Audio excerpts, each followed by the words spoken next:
வேதத்தை நாம் 1 சாமுவேலுக்கு நேராக திருப்போம். 1 சாமுவேல் 2வது அதிகாரம் 30வது வசனத்தை நாம் சேர்ந்து வாசிக்க போகிறோம். 1 சாமுவேல் 2வது அதிகாரம் 30வது வசனம். இந்த மாதத்தின் ஆமென் ஆண்டவர் சொல்லும் வார்த்தைக்கு நேராக நாம் திரும்புவோம். வாசிக்கலாம் எல்லாரும் சேர்ந்து.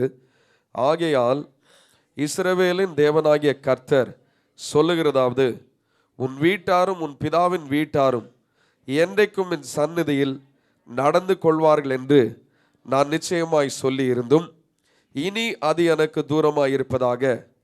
என்னை கனம் பண்ணுகிறவர்களை நான் கனம் பண்ணுவேன், என்னை அசட்டை பண்ணுகிறவர்களை கனஈனப்படுவார்கள் என்று கர்த்தர் சொல்கிறார்.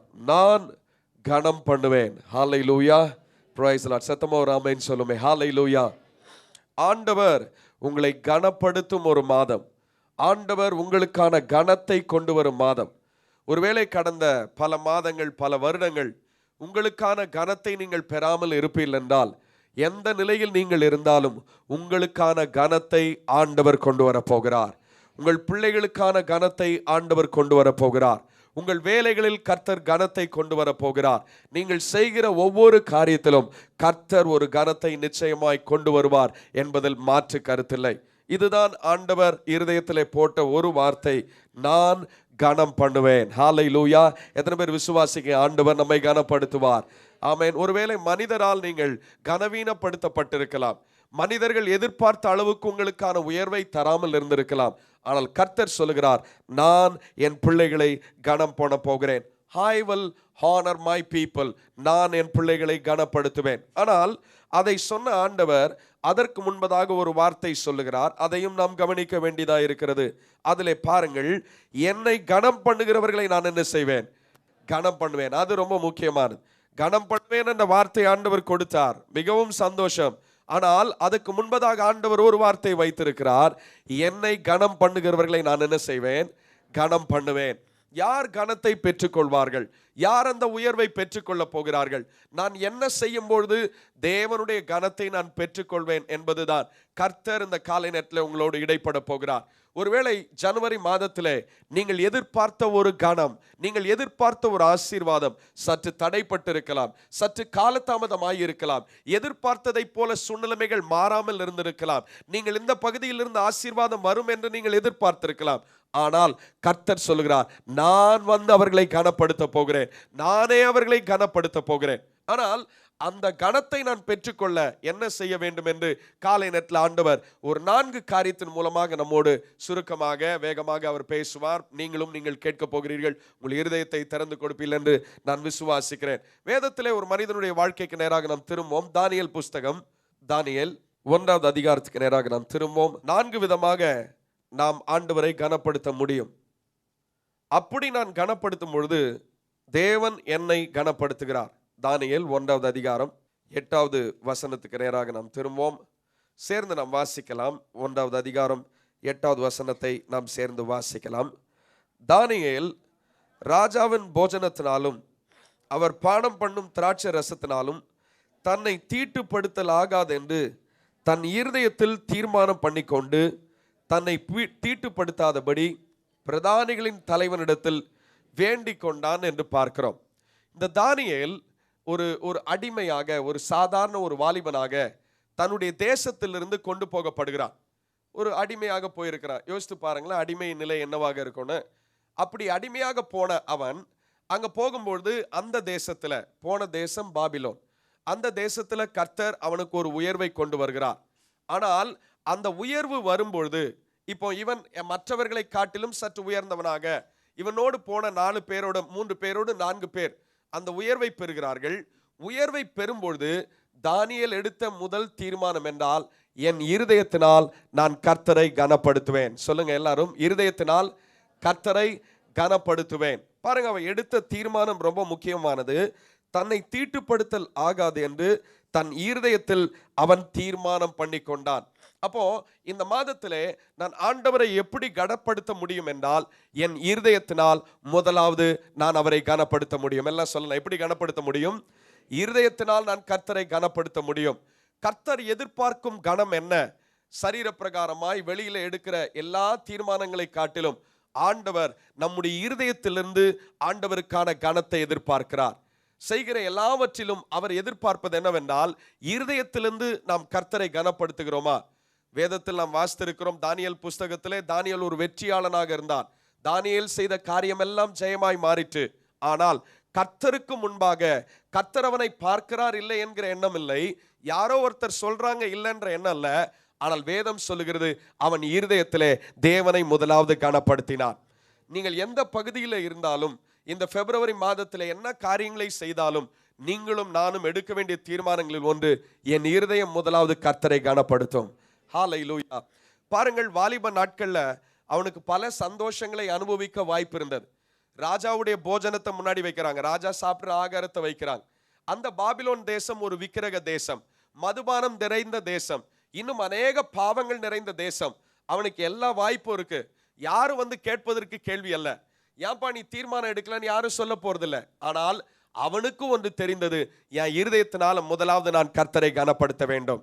எனக்கான உயர்வு வர வேண்டும் என்றால், எனக்கான கனத்தை கர்த்தரை என் வாழ்க்கையில கொண்டு வர வேண்டும் என்றால், அது ஆரம்பிக்கிற இடம் அது என் இருதயத்திலிருந்து நான் முதலாவது கனப்படுத்த வேண்டும்.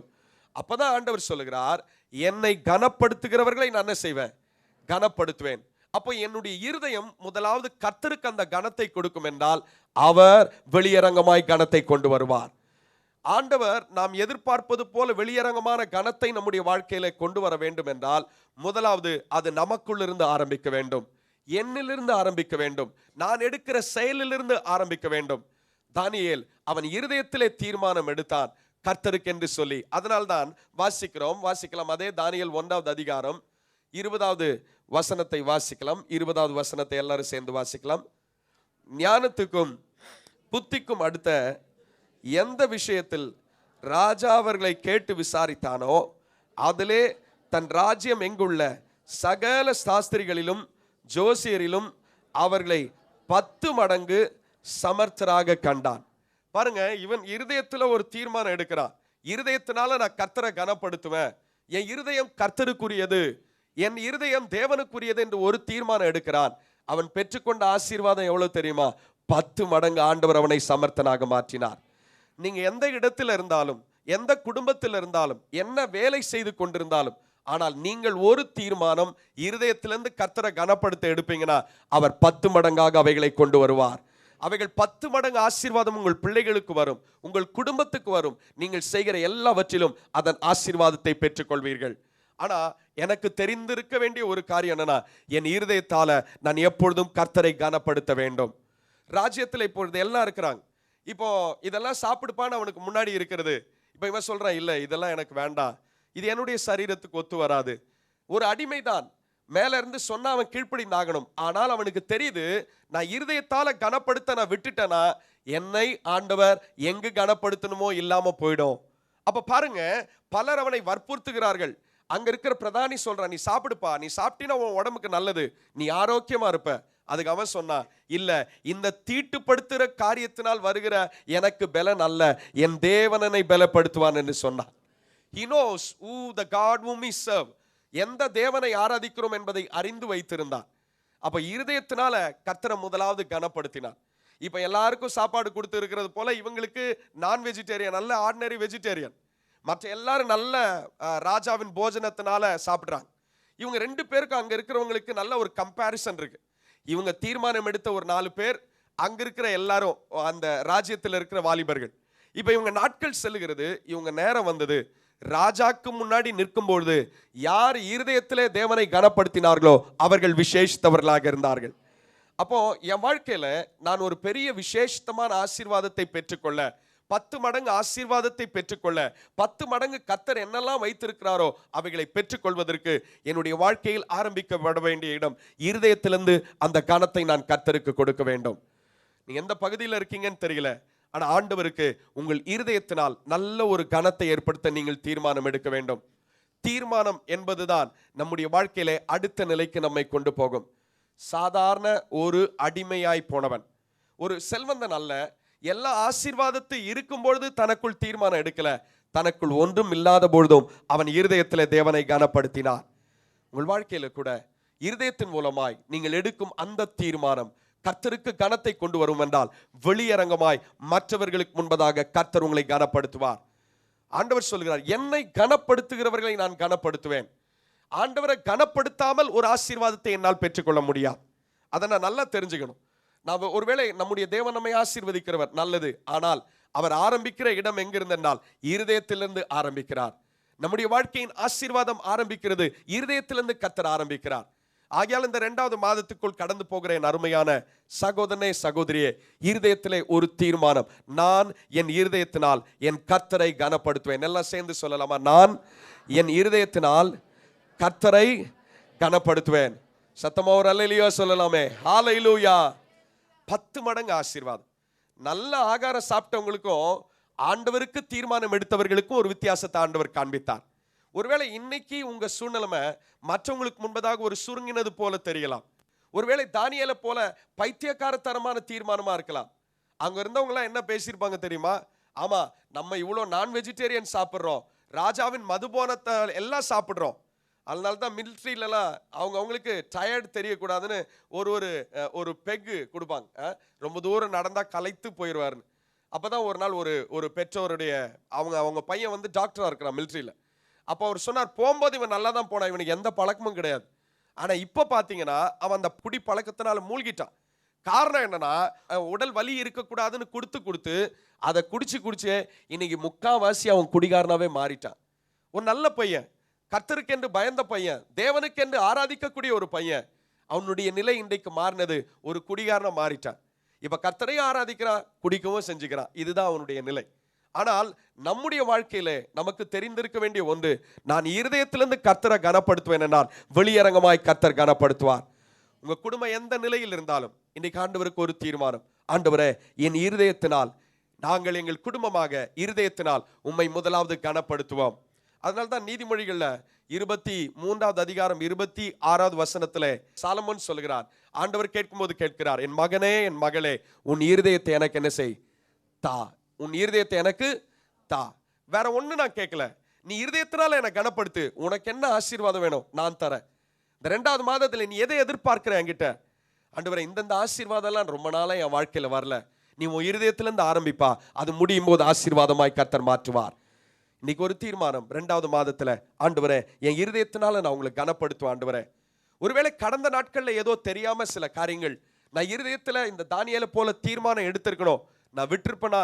இன்னைக்கு நான் என்ன ஒப்பு கொடுக்கிறேன். ஆண்டவரே, 2வது மாதம் முதல் தீர்மானம், இருதயத்திலிருந்து உம்மை நான் கனப்படுத்துவேன். ஆண்டவரே, அதனால தான் ஆண்டவர் சொன்னார், என்னை கனப்படுத்துகிறவர்களை நான் கனப்படுத்துவேன். என்னை கனப்படுத்திட்டீங்களா, உங்களுக்கு அதுக்கு பதில் நிச்சயமாய் வரும்.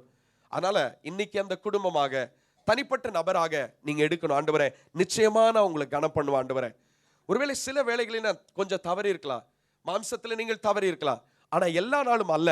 இந்த பிப்ரவரி மாதத்துல ஒரு தீர்மானத்தோடு நீங்கள் கடந்து செல்லணும்.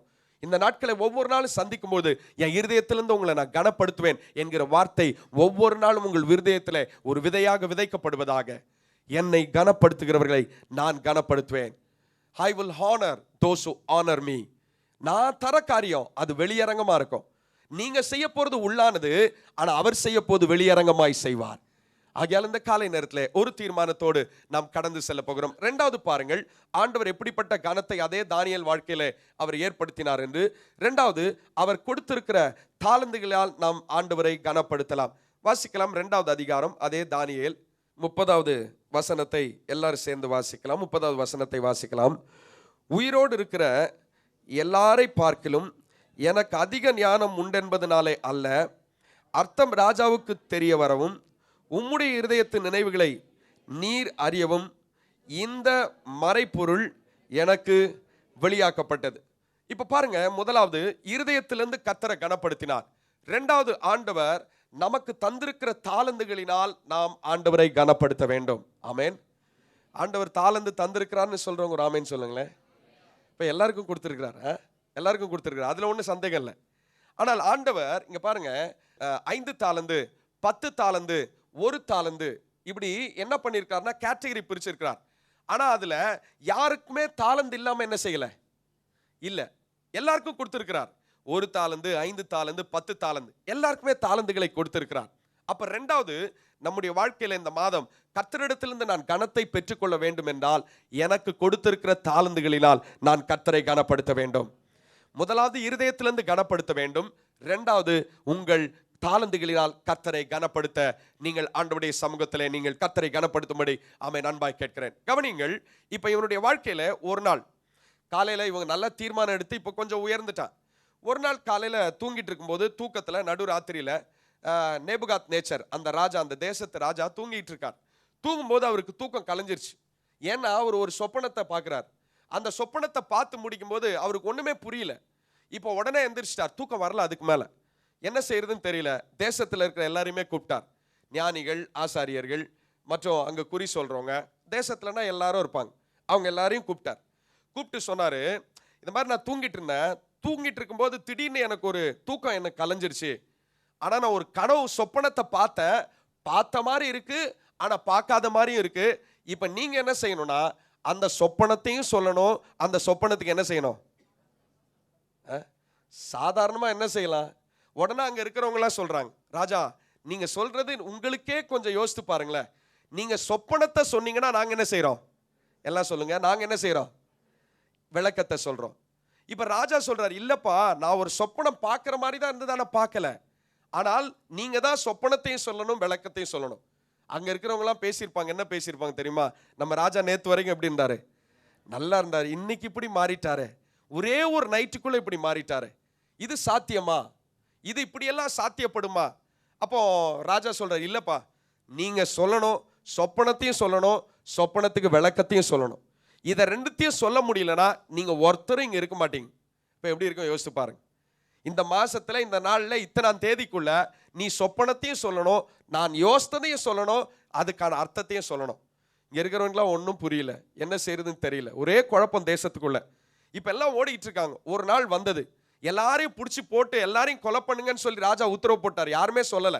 இப்ப இந்த விஷயம் கடைசியா தான் தானியேலுக்கு போய் சேருது. தானியேல் என்கிற வாலிபனுக்கு கடைசியா தான் போய் சொல்லுது.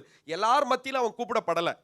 இப்ப அவன் காதுக்கு போன உடனே அவன் கேட்கிறான், என்ன நடக்குது? எல்லாருமே ஓடுறாங்களே, உன்னையும் கூப்பிடுறாங்கப்பா, நீயும் ஞானின்னு சொல்லப்பட்டிருக்கிறியே அப்படின்னு. அப்ப சொன்ன, என்ன விஷயம்? ராஜா ஒரு சொப்பனத்தை பார்க்கிற மாதிரி இருக்கான், ஆனா என்ன பார்த்தாருன்னு தெரியலையா, அதை சொல்லிட்டு அதுக்கு பின்னாடி விளக்கத்தையும் சொல்லணுமா. தானியேல் ஒரு காரியம் சொன்னா, கொஞ்சம் எனக்கு என்ன செய்யுங்க, பக்கத்துல சொல்லுங்க, கொஞ்சம் டைம் கொடுங்க. 10 சொல்லுங்க, கொஞ்சம் டைம் எடுத்துக்கங்க. டைம் எடுத்துங்க. எதுக்கு தெரியுமா? உங்க தாளந்தினால் கர்த்தரை கனப்படுத்துது. ஹல்லேலூயா. கொஞ்சம் டைம் கொடுங்களேன், கொஞ்சம் டைம் கொடுங்களேன். ராஜா கிட்ட சொன்னார். ராஜா சொன்னார், பரவாயில்ல, நீ டைம் கேட்கறியா, நான் தரேன் உனக்கு டைம். இவன் நேரா போனா அந்த அடிமையா வந்த வாலிபர்கள், இவங்க ஷாத்ராக், மேஷாக், ஆபேத்நேகோடு சேர்ந்து இவர்கள் எல்லாரும் பரலோகத்தின் தேவனை நோக்கி கூப்பிட்டார்கள் என்று வேதம் சொல்லுகிறது. ஒரு சாதாரணமாய் அடிமையாய் போனவர் பாருங்க. இவங்க எல்லாம் ஆண்டவர்கிட்ட ஜெபம் பண்றாங்க. ஜெபம் பண்ணும்போது வேதம் சொல்லுகிறது, ஆண்டவர் அவனுக்கு அந்த ஞானத்தையும் அந்த சொப்பனத்தையும் அதே நேரத்தில் சொப்பனத்துக்கான விளக்கத்தையும் கர்த்தர் வெளிப்படுத்தினார். அப்ப இவனுடைய வாழ்க்கையில அவனுக்கு ஒரு காரியம் நல்லா தெரியும், என் தேவனால கூடாத காரியம் ஒன்றுமே இல்லைங்க. சொல்ல முடியுமா? இன்னொரு மனுஷன் யோசிக்கிறத சொல்ல முடியுமா? எத்தனை பேர் சொல்ல முடியும்ன்றீங்க? நீங்க யாரும் சொல்ல முடியாது. ஆனால் ஜீவனுள்ள தேவனால் எல்லாம் சொல்ல முடியும். பாருங்க, அவன் என்ன யோசித்தான், அவன் சொப்பனமா என்ன வந்தது என்பதை சரியாக தானியேலால் சொல்ல முடிந்தது என்று பார்க்கிறோம். காலை நேரத்தில் இதெல்லாம் முடியுமா பிரதர்? இந்த மாதிரிலாம் சொல்ல முடியுமா? நான் சொல்லுகிறேன், ஒரு ராஜா என்ன தூக்கத்துல அவனுக்கு சொப்பனமா வந்ததோ அதை வெளிப்படுத்தி அதுக்கு அர்த்தத்தையும் சொன்ன ஒரு தேவன் இருக்கிறார். ரெண்டாவது, நம்முடைய வாழ்க்கையில இவன் பாருங்க, இப்போ அந்த சொப்பனத்தை ராஜா கிட்ட போய் சொல்ல போறான், விளக்கத்தை சொல்ல போறான். எல்லாரும் ரொம்ப ஆச்சரியமா பாக்குறாங்க. அப்படி என்ன சொல்ல போகிறான்? இவன் ராஜாக்கு முன்னாடி போனா, போய் நின்றுட்டு ராஜா கிட்ட சொன்னா, ராஜாவே நீங்க இந்த சொப்பனத்தை பார்த்தீங்க, அதுக்கான விளக்கம், உங்க ராஜ்யத்தின் நிலை இப்படியெல்லாம் இருக்க போகுது, இப்படியெல்லாம் ராஜ்யம் மாறப்போகிறது என்று சொல்லி சொப்பனத்தையும் சொன்னான், சொப்பனத்தையும் அவன் விளக்கி சொன்னான் என்று பார்க்கிறோம். சொல்லிட்டு அவன் சொன்ன ஒரு முக்கியமான காரியம் என்னன்னா, இந்த வசனம் தான், உயிரோடு இருக்கிற எல்லாரை பார்க்கிலும் எனக்கு அதிக ஞானம் உண்டு என்பதனாலே அல்ல, அர்த்தம் ராஜாவுக்கு தெரிய வரவும் உம்முடைய இருதயத்தின் நினைவுகளை நான் அறிவும் இந்த மறைப்பொருள் எனக்கு. நல்லா கவனிங்க, இவனுக்கு ஒரு தாளந்து ஆண்டவர் கொடுத்திருக்கிறார். என்னன்னா, எல்லாரை பார்க்கிலும் இவனை எப்படி உள்ளவனா இருக்கிறான் சொல்லுங்க, ஞானம் அதிகம் உள்ளவனா இருக்கிறான். இப்ப அவன் சொல்லும் போது ஆண்டவரை சரியா அவனுடைய ஞானத்தினால் கனப்படுத்தினான். தனக்கு கொடுத்த தாளந்தினால அந்த இடத்துல தேவனுக்கு முன்னாடி இல்லைங்க இதெல்லாம் நம்ம ஒரு சின்ன நமக்குள்ள இருக்கு டேலண்ட் அப்படின்னு சொல்லல. இதை வெளிப்படுத்தின ஒரு தேவன் இருக்கிறார் என்று சொல்லி கர்த்தரை தன்னுடைய ஞானத்தினால் வெளிப்படுத்தினார். உங்களுக்கு தந்த தாளந்து, உங்களுக்குள் வைக்கப்பட்ட தாளந்து, நீங்க அதனால கர்த்தரை கனப்படுத்துவீர்கள் என்றால் உங்களுக்கு ஆண்டவர் அவருடைய கனத்தை கொண்டு வருவார். உங்க வாழ்க்கையில நீங்க ஆண்டவர் எல்லாருக்குள்ள தாளந்து வைத்திருக்கிறார். ஆனா இந்த 2வது மாதம், ஆண்டவரே என் தாளந்தினால் நான் உம்மை கனப்படுத்துவேன் ஆண்டவரே. என்ன தாளந்துன்னு எனக்கு தெரியல, உங்களுக்கும் ஆவியானவருக்கும் நிச்சயமாய் தெரியும். என்ன தாளந்தை உங்களுக்குள் வைத்தார் என்று உங்களுக்கும் ஆண்டவருக்கும் தெரியும். இந்த 2வது மாதம், ஆண்டவரே நீர் தந்த தாளந்தினால் நான் உம்மை கனப்படுத்துவேன். சொல்லணும்னா சொல்லியிருக்கலாம், இது எனக்குள்ள பிறந்ததுல இருந்தே வந்ததுங்க, நான் எதனாலும் சொல்லிடுவேன். இப்படி சொல்லல. எல்லார காட்டிலும் எனக்கு ஞானம் ஆண்டவர் தந்திருக்கிறார். ஆனால் அந்த மறைப்பொருளை விளக்கினது ஆண்டவர் என்று சொன்னார். இன்னைக்கு உங்க ஞானத்தினால 2வது கர்த்தரை கனப்படுத்துங்கள். 28ஆம் வசனம் பாருங்க, தானியேல் 2:28 வாசிக்கலாம். 2:28 மறைப்பொருளை வெளிப்படுத்துகிற பரலோகத்தில் இருக்கிற தேவன் கடைசி நாட்களில் சம்பவிப்பதை ராஜாவாகிய நேபுகாத்நேச்சருக்கு உம்முடைய சொப்பனமும் உமது படுக்கையின் மேல் உம்முடைய தலையில் உண்டான தரிசனங்களும் என்னவென்றால் என்று சொல்லி அந்த தரிசனத்தை விளக்கினார். இவன் பெற்றுக்கொண்ட ஆசீர்வாதம் என்ன தெரியுமா? வாசிக்கலாம் கீழே, அதே அதிகாரம் 48வது வசனத்தை வாசிக்கலாம். 8வது வசனத்தை எல்லாரும் சேர்ந்து வாசிக்கலாம். பின்பு ராஜா தானியேலை பெரியவனாக்கி அவனுக்கு அநேகம் சிறந்த வெகுமதிகளை கொடுத்து அவனை பாபிலோன் மாகாணம் முழுவதும் அதிபதியாகவும் பாபிலோனில் உள்ள சகல ஞானிகளின் மேலும் பிரதான அதிகாரியாகவும் நியமித்தார். அப்ப முதலாவது தன் இருதயத்தினால கனப்படுத்தினார். ஆண்டவர் 10 மடங்கான ஆசீர்வாதத்தை அவனுக்கு கொண்டு வந்தார். 2வது அவனுடைய தாளந்தினால் கர்த்தரை கனப்படுத்தினார். ஆண்டவர் என்ன கொண்டு வந்தார் தெரியுமா? எல்லாரை பார்க்கலும் தேசத்திலே உயர்வானவனாக மாற்றினார். இன்னைக்கு ஆண்டவர் எதை கொடுத்திருக்கிறாரோ அதை கொண்டு உங்கள் தாளந்துகள் மூலமாக கர்த்தரை கனப்படுத்தி பாருங்கள். எல்லாரை பார்க்கலும் மேலாக கொண்டு வருகிற ஒரு தேவன் இருக்கிறார், மேன்மைப்படுத்துகிற ஒரு தேவன் இருக்கிறார்.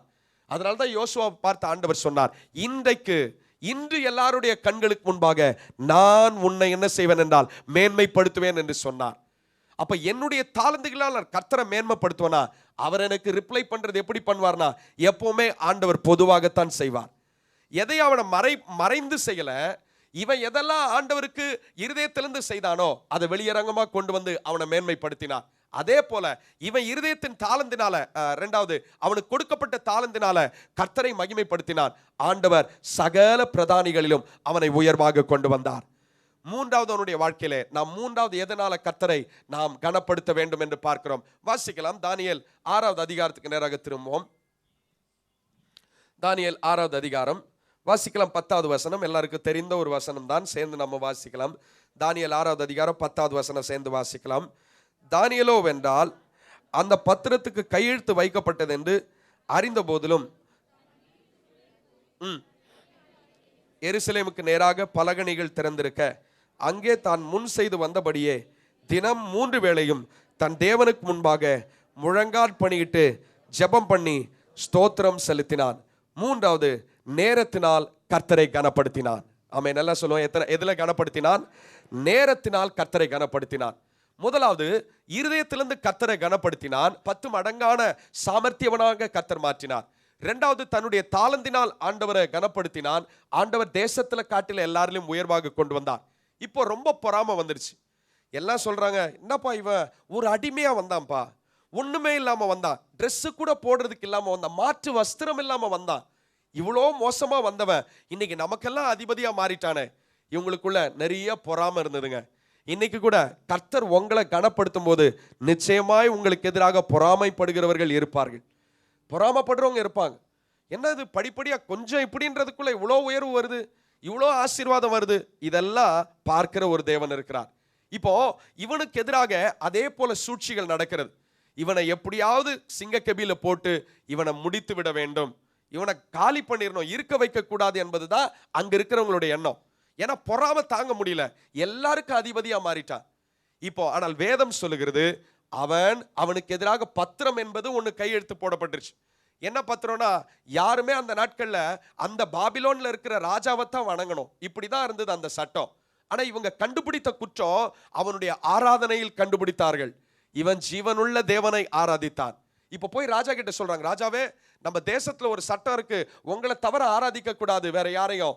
இப்போ தானியேல் வேற யாரு தேவனையும் ஆராதிக்கிறான். அப்படியா? சரி, இப்போ பத்திரத்தையும் அதுக்கு ஏற்கனவே அவங்க சொல்லிட்டாங்க அந்த பத்திரத்துல. இப்ப தானியேல் எங்கு போடப்படுகிறான் என்றால் சிங்க கெபியிலே போடப்படுகிறான். நல்லா கவனிக்க வேண்டிய முக்கியமான காரியம். நல்லா கவனிங்க. இந்த தானியேல் ஏதோ பிரச்சனை வந்த உடனே அவனுடைய நேரத்தை ஆண்டவரை கனப்படுத்தல. அவன் முன் செய்து வந்தபடியே அவன் தேவனுக்கு தன்னுடைய நேரத்தினால் கனப்படுத்தினான். அப்ப ரெகுலரா அவனுடைய லைஃப்ல ஒரு பிரேயர் டைம்னு ஒரு டைம் இருந்தது. தேசத்து அதிபதியோட அந்த அளவுக்கு உயர்ந்த நிலையில இருக்கிறான். இன்னைக்கு நம்ம சொல்றோம், எனக்கு தான் பிரதர் நேரம் இல்லை, எனக்கு சுத்தமா படிக்கிறதுக்கு நேரம் இல்லை, இல்லைனா வேதத்தை வாசிக்க நேரம் இல்லை, ஜெபிக்க நேரம் இல்லை. தானியேல் ஒரு நாட்டுக்கே உயர்ந்த பதவியில் இருந்தான். ஆனால் வேதம் சொல்கிறது அவன் தன்னுடைய நேரத்தினால் கர்த்தரை கனப்படுத்தினான். ஒருவேளை கடந்த மாதத்துல கூட நம்முடைய நேரத்தினால ஆண்டவரை கனப்படுத்த தவறி இருப்போம் என்றால், கொஞ்ச நேரத்தை ஆண்டவருக்கு குறைத்து கொடுத்துருப்போனா, இன்னைக்கு நீங்க ஆண்டவருக்கு நேரத்தை அதிகம் கொடுத்து பாருங்க, அவைகளுக்கு வெளியரங்கமாய் பலன் தருகிற ஒரு தேவன் இருக்கிறார். எவ்வளோ நீங்க ஆண்டவருக்கு நேரத்தை கொடுக்குறீங்களோ அவ்வளோ தூரம் ஆசீர்வாதமான பலனை ஆண்டவர் தருகிறார். இப்ப நல்லா கவனிங்க, சிங்க கபியிலே போடுறாங்க. இப்ப அங்க இருக்கிறவங்களுக்கு எல்லாருக்கும் ரொம்ப சந்தோஷம். தானியேலோட கதை என்ன செய்தது? முடிந்து விட்டது. தானியேல் இஸ் finished. அவன் முடிச்சிட்டப்பா, அவன் முடிஞ்சது. சிங்க கபியில போட்ட யாரும் திருப்பி வந்ததா சரித்திரமே கிடையாது. சிங்க கபியில போட்டா வெளியில வரும்போது ஒண்ணு அந்த ட்ரெஸ் மாத்திரம் தான் வரும். எல்லாருக்கும் தெரியும். ரொம்ப சந்தோஷம், எல்லாம் கை கொட்டி சிரிச்சுக்கிட்டே இருக்கிறாங்க. தானியேலை இப்பொழுது சிங்க கபியிலே போட்டார்கள்.